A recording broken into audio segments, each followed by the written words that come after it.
Hello दोस्तों, स्वागत है आप सभी का मेरे यूट्यूब चैनल द संजय में। दोस्तों, डी++ की पेडागोजी की सीरीज चल रही है जिसमें मैंने आपको सांख्य दर्शन पढ़ा दिया, दर्शन के भाग पढ़ा दिया, वैदिककालीन शिक्षा पढ़ा दिया। आज जो हम बात करेंगे बौद्धकालीन शिक्षा यानी बौद्ध दर्शन की बात करेंगे। अगर वो आपसे ये पूछे कि बौद्ध काल का समय कितना है तो आपको बताना 501 ईसा पूर्व से 1200 ईसा पूर्व। इसके जनक कौन है? गौतम बुद्ध। गौतम बुद्ध के बचपन का नाम सिद्धार्थ, उनकी माता का नाम महामाया और पिता का नाम शुद्धोधन है।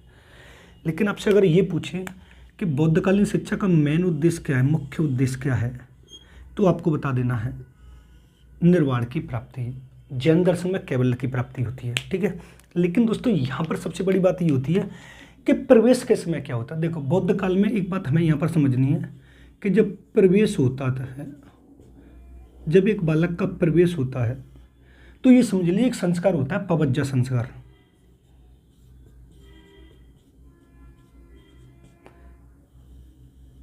पवज्जा संस्कार। और इस पवज्जा संस्कार का जो समय होता है वो शाब्दिक अर्थ होता है वो दोस्तों वो होता है बाहर जाना।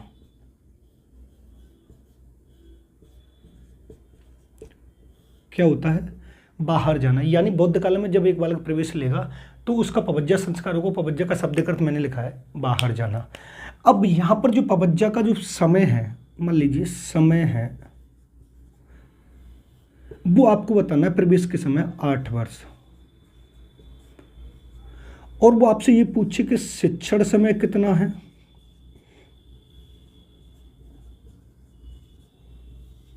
तो दोस्तों आपको बताना है 12 वर्ष। अगर वो कुल समय पूछे पवज्जा का,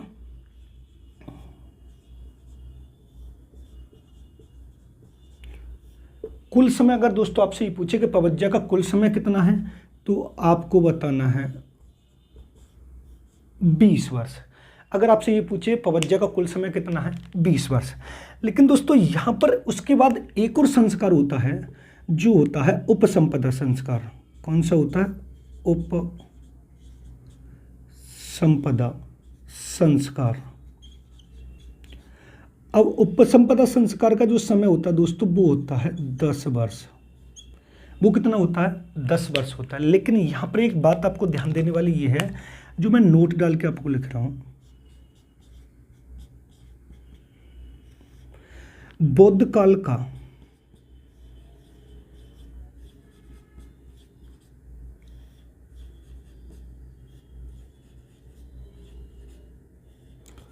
जो कुल समय है वो आपको बताना है 30 वर्ष। कितना बताना है? 30 वर्ष। देखो समझने कैसे, ये मैंने पूरा बता दिया। इसका मेन उद्देश्य मैंने निर्वाण की प्राप्ति बता दिया। अब उसके बाद वो दोस्तों आपसे ये पूछेगा कि बौद्ध काल में प्रवेश के समय छात्र का कौन सा संस्कार होता था, तो वहां पर होता था पवज्जा। पवज्जा का शाब्दिक अर्थ मैंने आपको बताया बाहर जाना। जब एक बालक घर से बाहर जाता था शिक्षा ग्रहण करने के लिए, उसको पवज्जा संस्कार बोलते थे। प्रवेश किया मैंने 8 वर्ष बता दिया। और पवज्जा संस्कार में जब बालक एडमिशन लेता था तो 8 वर्ष का होता था। और वो कितने साल तक पढ़ता था, तो आपको बताना पवज्जा में शिक्षण कार्य जो होता था वो 12 वर्ष होता था। यानी अगर पवज्जा में प्रवेश के 8 वर्ष बतानी है और पवज्जा में शिक्षण कार्य आपको 12 वर्ष बताना है। लेकिन अगर उसका क्वेश्चन ये पुटअप होता है कि पवज्जा का कुल समय कितना है, तो 12 और 8 कितने, 20 लिखा है मैंने, 20 वर्ष लिखा है। आपको ये समझना है। उसके बाद एक उपसंपदा संस्कार होता था। उपसंपदा संस्कार कितने वर्ष का होता था? 10 वर्ष का। अगर वो आपसे ये पूछे कि बौद्ध काल का कुल समय कितना है, तो 8 और 12 20 और 10 कितने हैं? 30 वर्ष लगाना। अगर आपसे ये पूछे उपसंपदा का समय कितना है, तो आपको 10 वर्ष बताना है। क्लियर है? अब यहां पर समझेंगे। देखो, अब एक बात यहां पर ये होती थी प्रवेश के समय।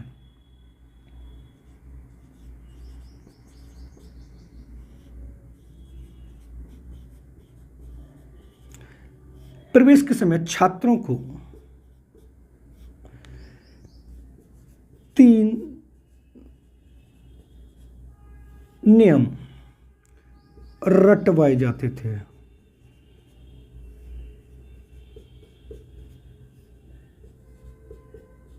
अब 3 नियम कौन कौन से थे वो हम देखेंगे। पहला है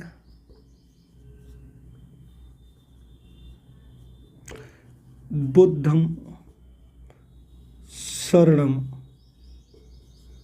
गच्छामि। दूसरा है धम्मं शरणं गच्छामि। और तीसरा है संघम शरणम गच्छामि। यानी जब एक बालक का एडमिशन होता था तो एडमिशन के समय उसको ये तीर रटवाए जाते थे। लेकिन यहां पर एक मेन बात और आपको समझनी है। देखो, प्रवेश के बाद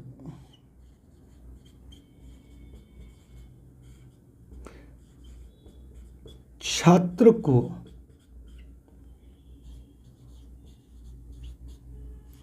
श्रमण,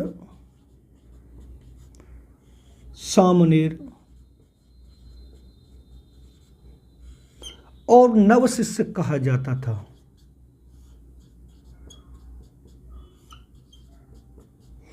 यानी मैंने आपको बताया था कि वैदिक काल में जब एक बालक का एडमिशन होता था तो उसे द्विज कहा जाता। लेकिन बौद्ध काल में प्रवेश के समय बुद्ध के 3 नियम रटवाए जाते, बुद्धम शरणं गच्छामि, धम्मम शरणं गच्छामि, संघम शरणं गच्छामि। और उसके बाद छात्रों को हम श्रमण, सामनेर और नवशिष्य कहते थे। ठीक है, अब ये वाली बात आती है। अब बात यहाँ पर ये आती है कि इसके जो 4 आर्य सत्य हैं, सबसे बड़ी बात यहाँ पर होती है कि बौद्ध काल के 4 आर्य सत्य हैं। देखो, 4 आर्य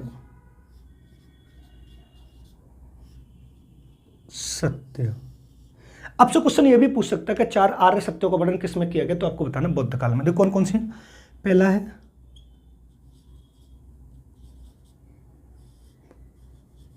दुख है,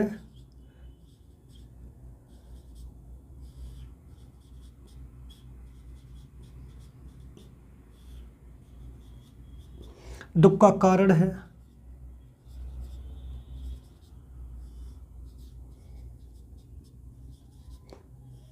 दुख निरोध है,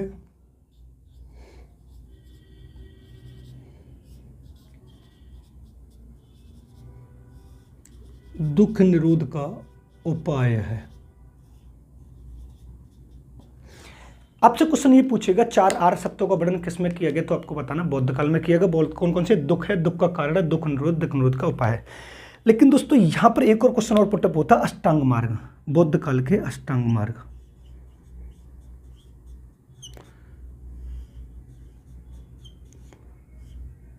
अब आपको अष्टांग मार्ग बताने कौन कौन से हैं। देखो मैं बताता हूं कौन कौन से हैं। पहला है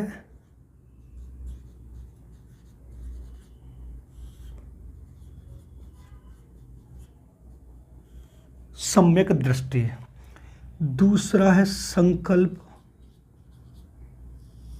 फिर है वचन, फिर है आजीविका, व्यायाम, स्मृति,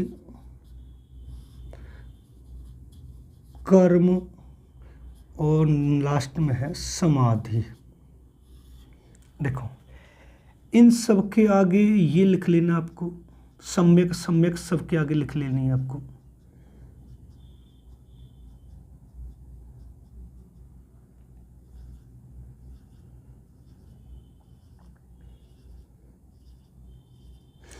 अष्टांग मार्ग कौन कौन से। सम्यक दृष्टि, संकल्प, वचन, आजीविका, व्यायाम, स्मृति, कर्म, समाधि। देखो अगर दोस्तों वो ये कहता है कि बौद्धकालीन शिक्षा कैसी थी, तो आपको बताना हमेशा कर्म प्रधान थी। कैसी है ये, कर्म प्रधान थी।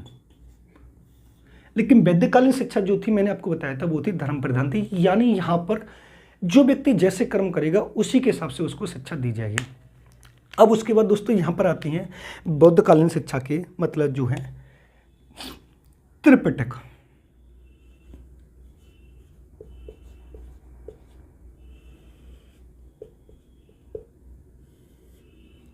देखो त्रिपिटक कौन कौन से दोस्तों, तो आपको पहला बताना है विनय पिटक,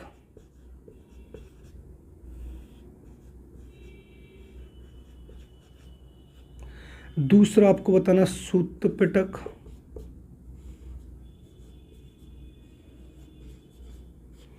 और तीसरा आपको बताना अभिधम्म पिटक।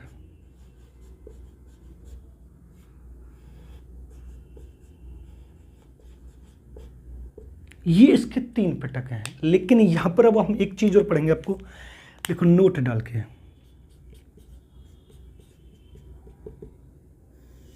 देखो वो पूछेगा आपसे बौद्ध काल के उद्देश्य।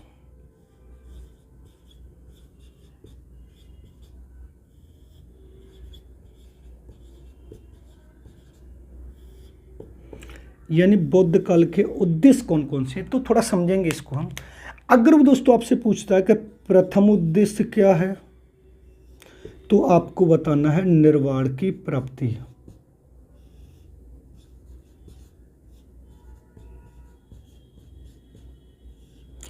अगर दोस्तों वो आपसे पूछे कि द्वितीय उद्देश्य क्या है, तो आपको बताना है अविद्या को दूर करना।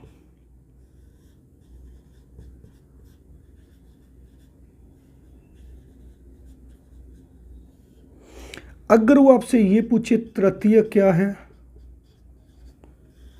तो आपको बताना अष्टांग मार्ग को अपनाना।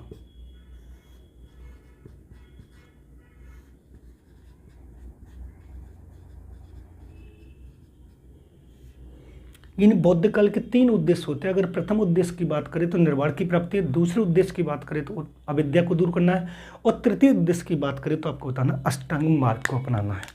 लेकिन यहाँ पर हम एक चीज़ देखेंगे नोट डाल के, जो आपको वेरी वेरी इंपॉर्टेंट है।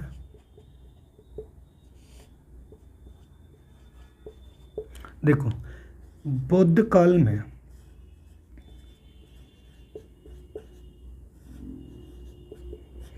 काल में निर्वाण की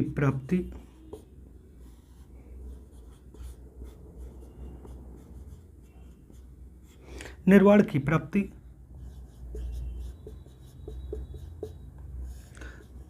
अष्टांग मार्ग का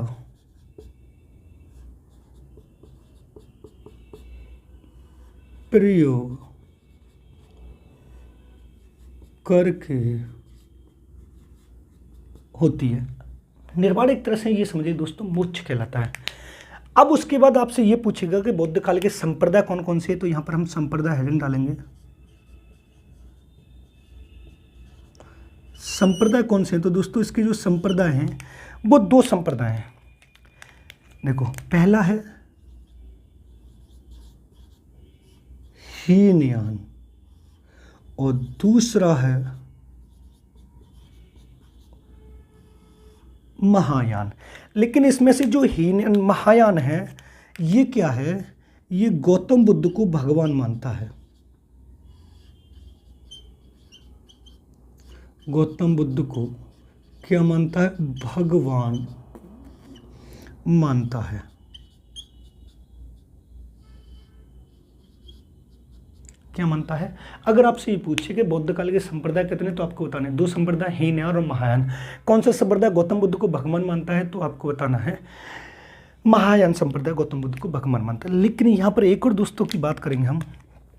मान लीजिए विधि, अब इसकी हम बात करते हैं बौद्ध काल की विधि। तो आपको देखो, एक बतानी है व्यक्तिगत विधि,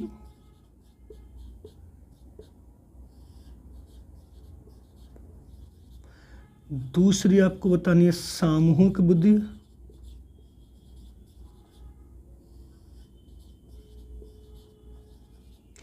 और तीसरी आपको बतानी है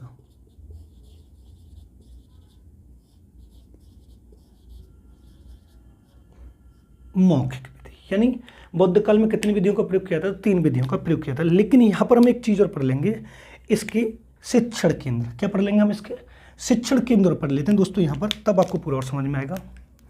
अब यहाँ पर हम डाल लेते हैं हेडिंग शिक्षण केंद्र।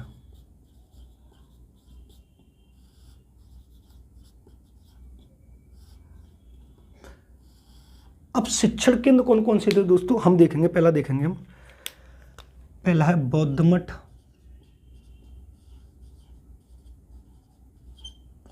दूसरा बौद्ध विहार,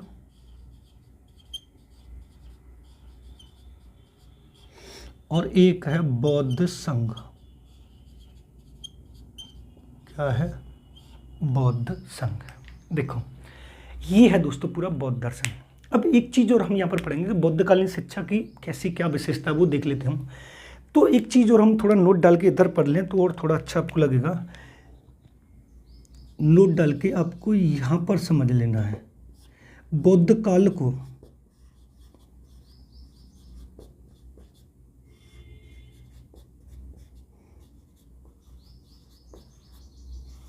मध्यम प्रतिप्रदा मार्ग भी कहते हैं।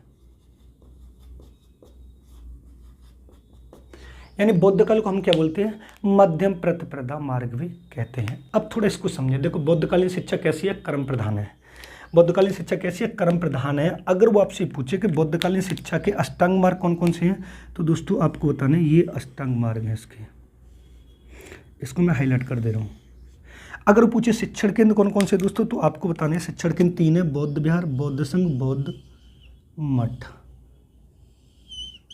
अगर दोस्तों आपसे पूछे 4 आर्य सत्य कौन कौन से, तो आपको बताना दुख है, दुख का कारण है, दुख निरोध है और दुख निरोध का उपाय है। अगर आपसे पूछे प्रवेश के समय कौन सा होता है, तो आपको एक तो पवज्जा संस्कार बताना और एक उपसंपदा संस्कार बताना है। अगर आपसे पूछे बौद्ध काल के त्रिपिटक कौन कौन से, तो मैंने आपको बता दिया विनय पिटक, सूत्र पिटक और अभिधम्म पिटक। अगर आपसे ये पूछे बौद्ध काल के उद्देश्य कौन हैं, तो आपको 3 उद्देश्यों को बताना है दोस्तों। पहला बताना है, दूसरा बताना और तीसरा बताना है। लेकिन अगर आपसे ये पूछे बौद्ध काल में निर्वाण की प्राप्ति किसका प्रयोग करके होती है, तो आपको बताना अष्टांग मार्ग का प्रयोग करते हैं। अगर आपसे ये पूछे बौद्ध काल के संप्रदाय कौन कौन से दोस्तों, तो आपको बताना है 2 संप्रदाय हैं। अगर आपसे दोस्तों ये पूछे बौद्ध काल की विधियाँ कितनी है, तो आपको बतानी है 3 विधियाँ हैं, व्यक्तिगत विधि, सामूहिक विधि और मौखिक विधि। अगर आपसे पूछे प्रवेश के समय छात्र का क्या होता था, तो आपको बताना पवज्जा संस्कार होता था। पवज्जा संस्कार होता था। पवज्जा का शाब्दिक अर्थ पूछे तो आपको बाहर जाना बताना है। ये था दोस्तों बौद्ध काल। वीडियो डेली आएगी, आप नो टेंशन है। चैनल को सपोर्ट करें और शेयर करें। वीडियो पसंद आए तो वीडियो को लाइक करें और शेयर करें और कमेंट करें। अगर आप हमारे चैनल पर नए हैं तो चैनल को सब्सक्राइब करें, बेल आइकन ऑल को प्रेस करें, जिससे आने वाली वीडियो का नोटिफिकेशन आपको मिलता रहे। मिलते हैं नेक्स्ट वीडियो में। धन्यवाद दोस्तों।